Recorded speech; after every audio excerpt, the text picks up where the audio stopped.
Hi friends, thank you for stopping. So today I made delicious and yummy gizzard stew.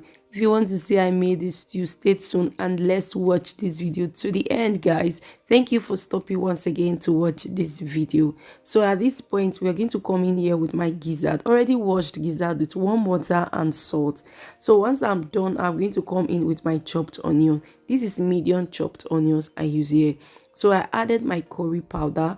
After I added the curry powder, I'm going to come in with my thyme.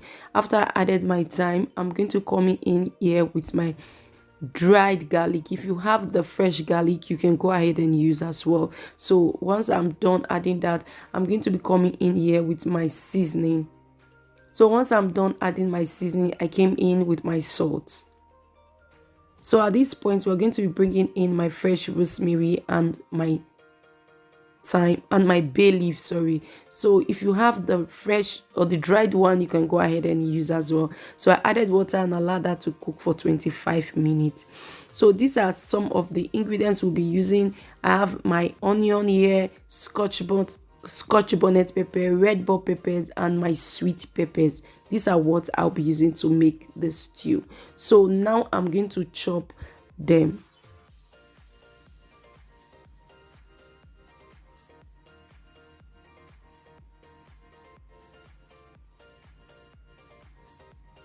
So this is how they look after. So at this point, I'll go ahead and roughly blend this, and this is how it looks after I finish blending it. So at this point, after 25 minutes, this is how gizzard and this is how it looks is actually cooked now. So I'll place a pot on top of my gas and add vegetable oil. They can cook this stew for me. You can add oil to your taste, but this is the one I'm adding, and I don't even have measurement for this oil. So once this oil is hot, once this oil is actually hot, I actually chopped 1 medium of onion again and add it inside the oil. So I'll allow this to saute for 3 to 2 minutes thereabout. So I'm going to give this a stir properly again. So once that is done, I'm going to come in with our blended ingredients we just blended earlier. So I'll bring in here and just give this whole thing a proper stir.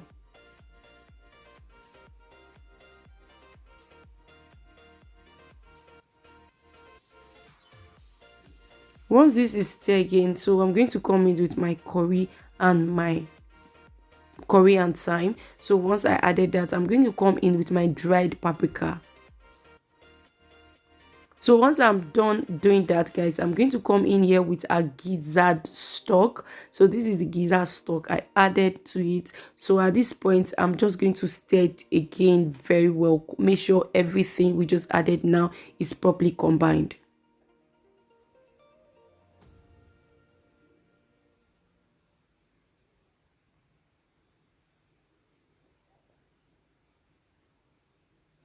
So once that is done, I'm going to cover this and allow this to cook to 10 to 15 minutes. So after 12 minutes, before that, I was actually coming to stir the stew very well. So after 12 minutes, I came in and this is how it looks. So at this point, I tested for salt and then the seasoning wasn't okay. So I brought in my 1.5 tablespoon of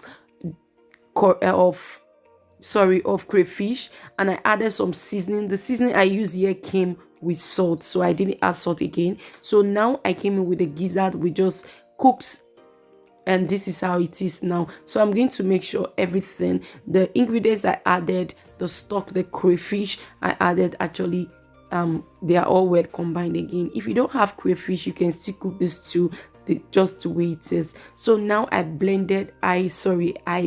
boiled 5 eggs. So now I'm just putting the eggs inside the stew.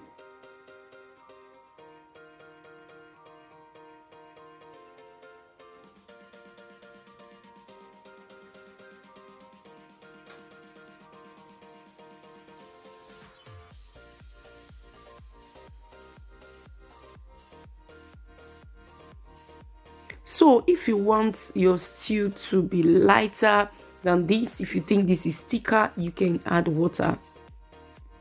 But if you don't want it, you can just go ahead and enjoy your stew just with this.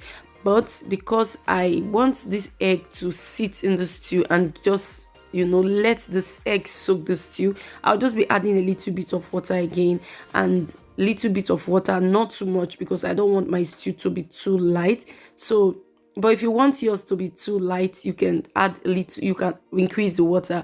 But I don't want the stew to be too light. So once I'm done adding the water, I allow this stew and the eggs and the last ingredients you just saw me added, and allow this to sit for 5 minutes on a low heat. Cover and allow it to cook on a low heat, coming to stir it. So this is how it looks now. We're ready to enjoy our food. So I'll be eating this with my cauliflower rice, and you can go ahead and enjoy this with anything of your choice: yam, plantain, rice. And this is my cauliflower rice I'll be using to enjoy it. I hope you enjoyed this video. Do not forget not to subscribe